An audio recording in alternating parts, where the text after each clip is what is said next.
Assalamualaikum warahmatullahi wabarakatuh.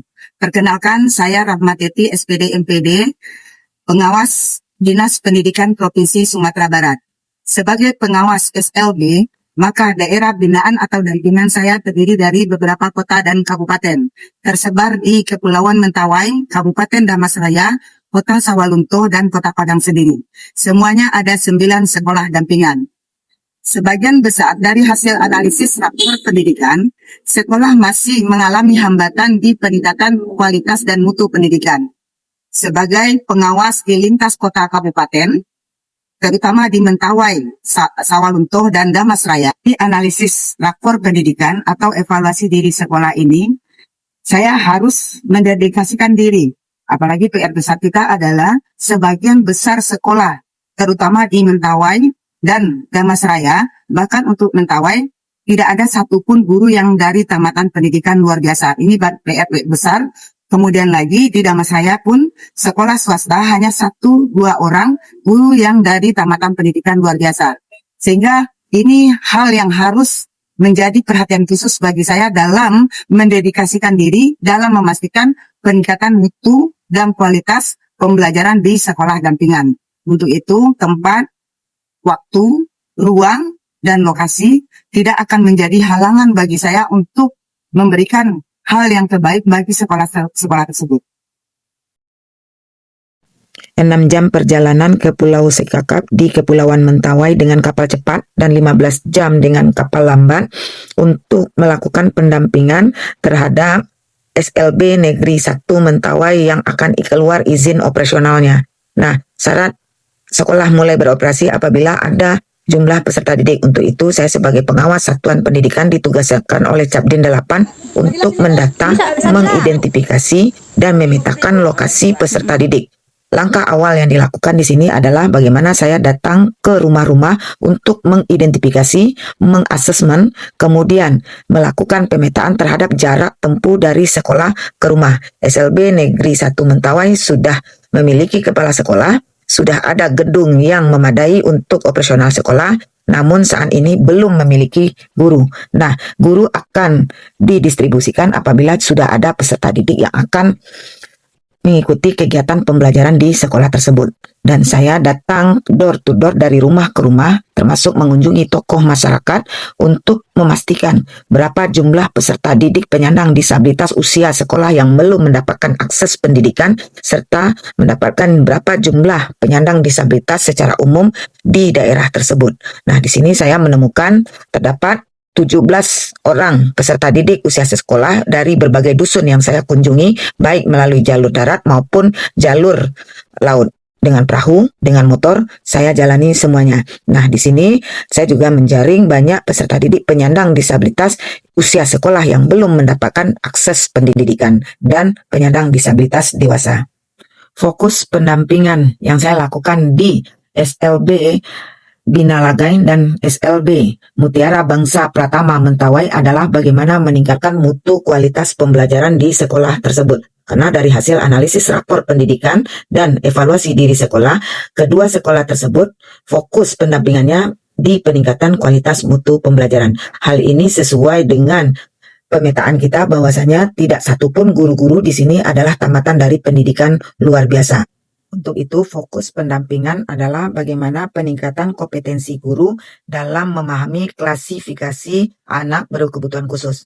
Bagaimana dengan klasifikasi anak tunanetra, tunarungu, tunagrahita, tunadaksa, dan autis.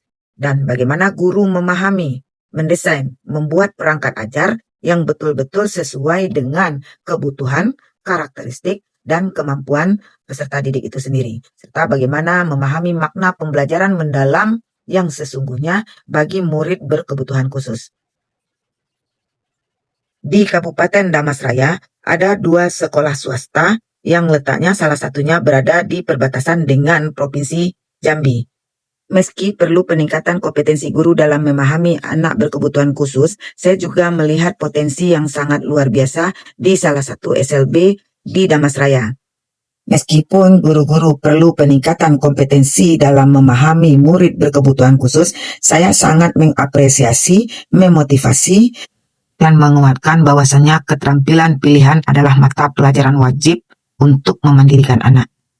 Selanjutnya, fokus pendampingan adalah memberikan pelatihan dan bimbingan langsung kepada kepala sekolah dan guru tentang pembelajaran yang memperhatikan aspek-aspek perkembangan anak untuk mendesain pembelajaran yang berorientasi kepada anak. Di Kota Sawalunto dan di Kota Padang pun saya menginisiasi pertemuan kelompok guru untuk berbagi pengalaman dan strategi pembelajaran karena guru-guru sebagian besar bukan tamatan pendidikan luar biasa, maka saya tertantang juga membuat sebuah aplikasi yang saya namakan aplikasi ABKku yang memudahkan guru untuk melakukan asesmen perkembangan sehingga guru dapat membuat perencanaan pembelajaran berbasis kemampuan individu anak. Hasil yang dicapai dari apa yang telah dilakukan yaitu pertama, kepala sekolah dan guru serta orang tua ini lebih memahami dan mampu mengimplementasikan kurikulum yang sesuai dengan karakteristik murid serta memperhatikan potensi sekolah dan daerah sekolah binaan. Selanjutnya terjadinya peningkatan kualitas pembelajaran yang lebih aktif dan kreatif sehingga berdampak pada hasil belajar murid. Selanjutnya adalah hasil pendataan dan mendatangi rumah calon murid yang akan sekolah, maka terdata 65 orang anak penyandang disabilitas di Kepulauan Sikakap dan usia sekolahnya yang siap untuk sekolah adalah 17 orang anak dan ini menguatkan keluarnya izin operasional sekolah di Sikakap Mentawai. Selanjutnya, manajemen sekolah menjadi terorganisir dengan manajemen sumber daya yang optimal dan sekolah mampu mengidentifikasi dan mengatasi kendala operasional melalui bimbingan teknis yang telah diberikan. Aplikasi ABKku yang diciptakan mengakomodir kebutuhan murid dan memudahkan guru dalam mendesain pembelajaran yang berpihak kepada murid. Guru dapat menyusun strategi dan memilih metode atau model pembelajaran yang tepat dalam menyusun RPP. Terakhir, terjalinnya komunikasi yang lebih baik antara pendamping, pengelola sekolah, dan komunitas pendidikan di daerah, peningkatan akses dan layanan pendidikan di wilayah terpencil yang signifikan sebelumnya sulit dijangkau. Saya Silvi Dinasti Arifin, saya perwakilan guru SLB Negeri 1 Sawalunto. Sebagai guru, saya sangat bersyukur atas bimbingan dan dukungan dari pengawas sekolah kami, yaitu Ibu Rahmateti MPD, dalam meningkatkan mutu pembelajaran di sekolah kami. Dengan adanya bantuan aplikasi ABKku, kegiatan asesmen di sekolah kami juga lebih terarah untuk murid-murid kami. Pengawas secara konsisten mendorong penerapan metode mengajar yang kreatif, seperti pendekatan interaktif dan berbasis teknologi, yang telah meningkatkan keterlibatan murid di kelas. Kami dari SLB Binalagai Mentawai sangat terbantu dan sangat membutuhkan pendampingan Bu Rahmateti ke sekolah kami dalam meningkatkan mutu pembelajaran di sekolah kami, baik dari segi pendekatan maupun pemahaman tentang anak berkebutuhan khusus. Karena guru kami tidak ada yang tamatan pendidikan luar biasa. Saya, Buledi Wijaya, Kepala Cabang Dinas Pendidikan Wilayah 8 Provinsi Sumatera Barat, merekomendasikan Ibu Rahmateti SPD MPD untuk mengikuti lomba pengawas sekolah berprestasi dan berdedikasi. Saya mengenal beliau sudah cukup lama sekali, sejak beliau masih menjadi guru, kepala sekolah, dan sekarang menjadi pengawas SLB Provinsi Sumatera Barat. Beliau terkenal sebagai sosok yang tangguh, ulet dalam memperjuangkan kebutuhan anak-anak berkebutuhan khusus. Beliau merupakan sosok yang tegar, berdedikasi, dan mampu melewati segala aral rintangan. Wajar pada tahun 2014 beliau mewakili Sumatera Barat dalam event nasional lomba kepala sekolah berprestasi. Nah, pada tahun 2025 kembali beliau mengikuti lomba pengawas sekolah berprestasi dan berdedikasi. Saya sangat-sangat merekomendasikan beliau karena saya melihat dedikasi beliau tiada henti. Beliau sosok yang tangguh dalam memperjuangkan hak-hak anak berkebutuhan khusus. Beliau juga yang ikut membidani lahirnya SLB Negeri 1 Kepulauan Mentawai. Maka dari itu, saya selaku kepala cabang sangat mendorong dan merekomendasikan Ibu Rahmateti SPD MPD. Kepala Bidang Pengembangan Kompetensi Teknik Umum dan Fungsional BPSD Sumatera Barat memberikan apresiasi kepada Ibu Rahmateti atas dedikasinya kepada kaum disabilitas dan juga pendidikan inklusi. Widya, guru SLB Atala Sungai Rumbai. Saya dan kawan-kawan sangat merasakan dampak intensitas dari hadirnya Ibu Teti ke sekolahan kami. Di mana setiap Ibu Teti datang ke sekolahan kami, Ibu Teti selalu konsen terhadap progres perkembangan peserta didik kami. Proses perkembangan peserta didik kami tidak terlepas dari kemampuan mengajar para guru kami.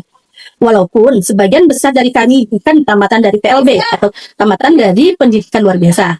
Namun bimbingan dan pembinaan dari Ibu Teti, baik secara langsung maupun secara online, Kita telah menembus batas dari rumah ke rumah, dari asesmen mendalam hingga inovasi digital. Kita berjuang memastikan setiap potensi berkembang. Kita tidak hanya membangun sekolah, kita membangun harapan.